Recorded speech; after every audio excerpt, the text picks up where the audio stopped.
Welcome back to The Price of Business. We are continuing on this morning with two great guests we're continuing to speak with. Charles Alvarez with Cornerstone Business Coaching and Jane Howze with the Alexander Group. You know, we were having a great conversation last segment in regards to, obviously, the market that we're in this market. Charles, I'll let you continue to go from here because it's great information in regards to individuals that are out there who are going through some of the stresses of finding a job or losing the one they currently have. Yeah, Jen, you mentioned right before we went on break, you mentioned, kind of having that all-important support group and friends to just kind of be able to, download to. One of the things that I found that I'm talking to my friends with and people at church with and all that is that they're constantly feeling like they're banging their head against the wall trying to get an oil and gas job. And what I'm trying to tell them is that the skill set that they have are transferable to other industries. What would you tell those people that are frustrated trying to go after oil and gas jobs? And what would you tell them as they try to pursue other industries or other avenues of employment? Well, Charles, that's really a great question. First of all, as I was kind of night doesn't last forever. There's always a spring after a winter. Energy will come back, but say you're laid off today and you've been laid off for several months and you're trying to find a job. I feel like the way you switch industries is two different ways. You look at what are your skill sets and you tailor your resume. Say you see a job posting somewhere. And a job posting is basically an RFP. And so many people think they have to have one resume and one resume only. And I tell people, you need as many resumes as there are job postings that you're interested in. And that job posting is an RFP. What are they looking for? What functional skills are they looking for? And you tailor your resume if you've done those things to show that you have done those things. So the first thing is have a living resume that you can change and highlight different skill sets that you have based on what position you're applying for. And the second thing goes back to what I was talking about originally is, some of the best jobs are found through networking. And say there's a job, Methodist Hospital, and you're an energy person. What I would do is go on LinkedIn. Who do you know at Methodist Hospital who could make an introduction for you? Who do you know that is connected maybe 2 people away? Ask if you've ever dealt with law firms, consulting firms, do they know anyone at Methodist Hospital who could make an introduction? Because a lot of times there's so many talented energy managers, employees, all they need is a door to open slightly, and they're so good that they can bust the door down. But those are the two ways I would suggest people think about changing industries. That's fascinating. And I could not agree more. It's amazing, Jane, to me, as to how many people ignore what's underneath their nose, which is their existing contacts. Is there a simple way that you have found for somebody? I'm a big list guy. I like having lists, prospecting lists and radio show guest lists, and my referral partners. How would you suggest that when they're putting together that network list, what types of people should be on that list, and are there any types of connections they should have that should not be on that list because it's truly not going to provide them an opportunity?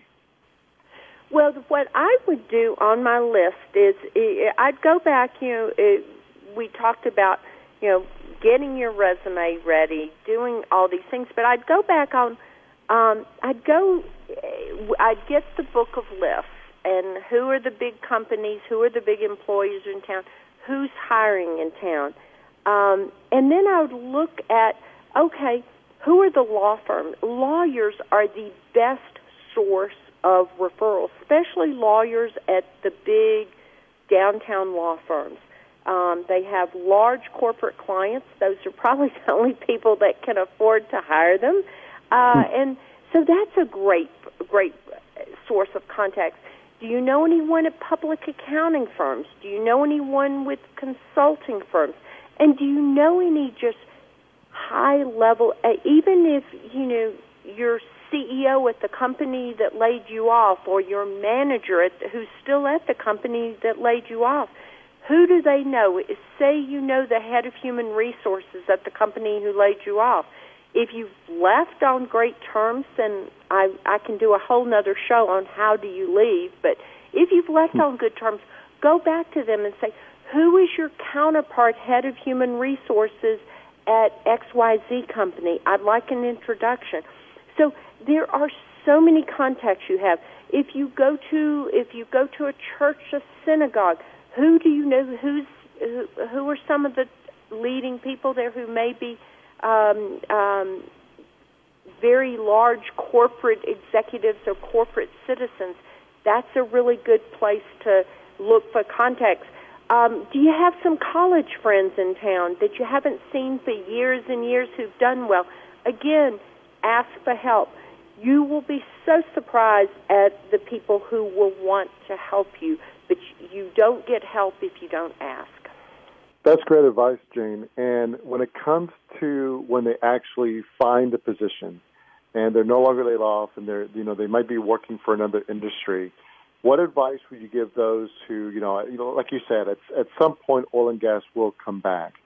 What advice would you give people who, let's say, have found a new industry and are working into it, and all of a sudden oil and gas is starting to come back again? What would your advice be to those people?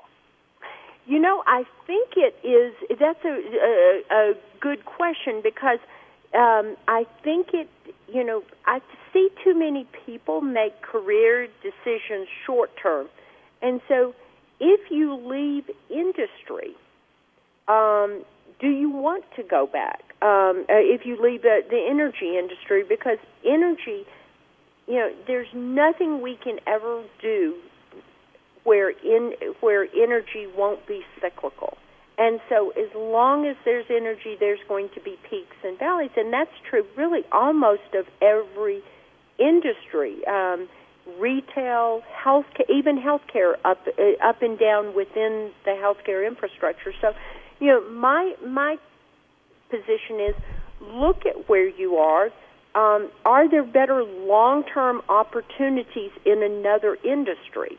And a lot of people that I talk to, they really love the energy industry, and they really don't want to leave. They just are being forced to leave. And so that's kind of a different thing. If that's your passion, get on back to it if you can, but choose very, very carefully, because you don't want to choose a company where the long-term viability is questionable, because you really don't want to have 2 job changes in 2 years, because you may get one of those on your resume, but you don't get a lot of those options. So you need to be hyper vigilant if you're going to, say, move to healthcare or manufacturing and then go back to energy. You have to be even more careful than maybe the average person who hasn't left. My passion is to do this show all the time, but unfortunately, good things have to come to an end. One last time, how can we reach you? Or Jane, you are with the Alexander Group. You can go to the Alexander Group online and find you. And then Charles, you at the same time, you're with Cornerstone Business Coaching. Again, cornerstonebusinesscoaching.com. I want to thank both of you for being on The Price of Business this morning. Pleasure to be here. My pleasure.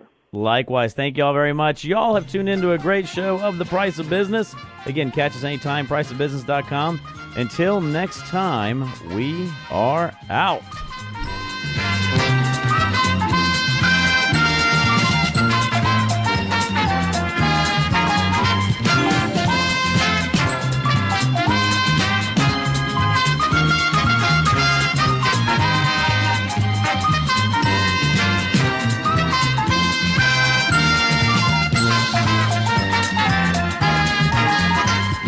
You've been listening to The Price of Business with Kevin Price, a production of Salem Communications Houston.